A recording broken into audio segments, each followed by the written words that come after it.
Talking about this, which is very significant, and how the world has been sitting together, but I mean, one big contributor to the world has caused one very sad day, as you yourself described it on Twitter one day, where the United States decided to pull out.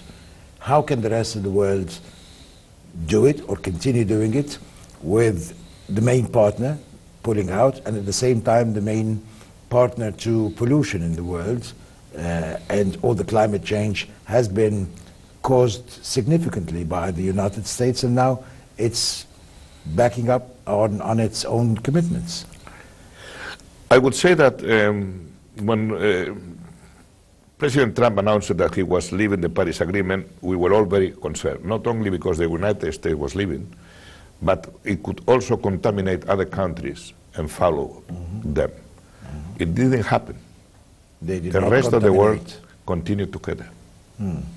That's good news. The second good news is that the federal government was reluctant to fight climate change. But we have been surprised that the states, that California, that many states have decided to continue with. But does that include the industrial states as well? No, some industrial states also. California is an important one also, a high-tech state for sure. But 11 or more states, that the mayors of the most important towns, starting with Chicago, New York, all the mayors had decided to continue climate change policy.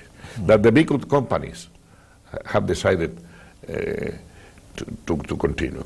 And that's an exercise of responsibility. The governor of California, Jerry Brown, said, the federal government is on climate holidays, but the United States will continue fighting climate change.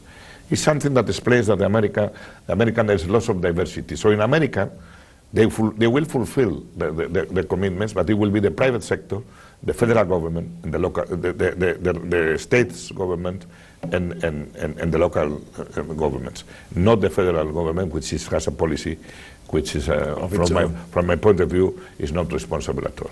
Okay, going back to Egypt here on the same topic, Egypt is part of the 77+1 group and is also heading the African group, and that means that much cooperation must be happening at this stage, and support also to this part of the world, because it is of significant weight, but at the same time of very little capabilities to develop themselves in that direction, taking into consideration that most of the African countries, if not all, have not been the main contributors to the reasons of climate change.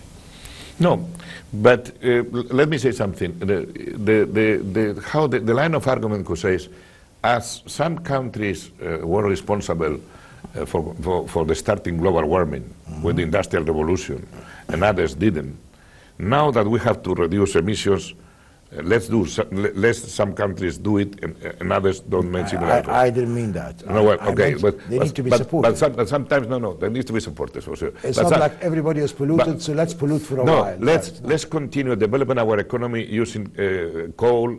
That is speech you hear sometimes. What I tell to these countries is, don't make the mistake to go for non-competitive energies in 10 years. Prepare your country to be competitive and your industry to have cheap energy. That's one side. The second thing is, for sure, there are countries who need lots of support, first of all for capacity building, even to be able to assess the level of emissions, second, to know what they have to do, and three, to know which is the best policies to achieve what they have to do. We understand, and that's why the European Union has also, is very solidarity, is the biggest provider of climate finance in the world, the European Union. The European Union's member states, 2016, they deliver more than 20 billion euros of climate finance support, because we understand is our duty is to support these countries, and we are increasing it, and we are fulfilling our part in the $100 billion commitment that was made in Copenhagen to developing countries.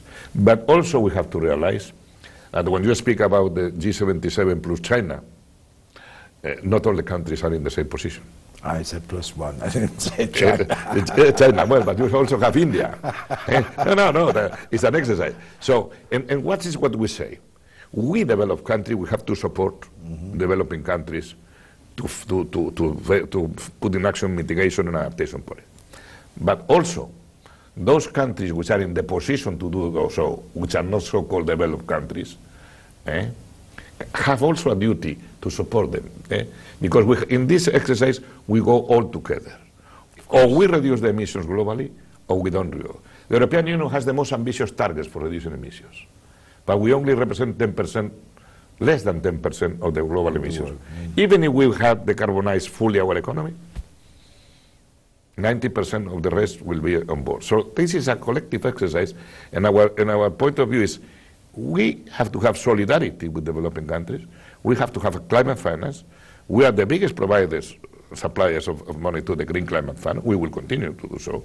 We have lots of development aid, but also there are some countries which were called developing countries in the past, but they have the biggest economic growth, steady economic growth, many years. They also have a duty to cooperate with the poorest countries of the world. But Egypt is very well placed because they are sharing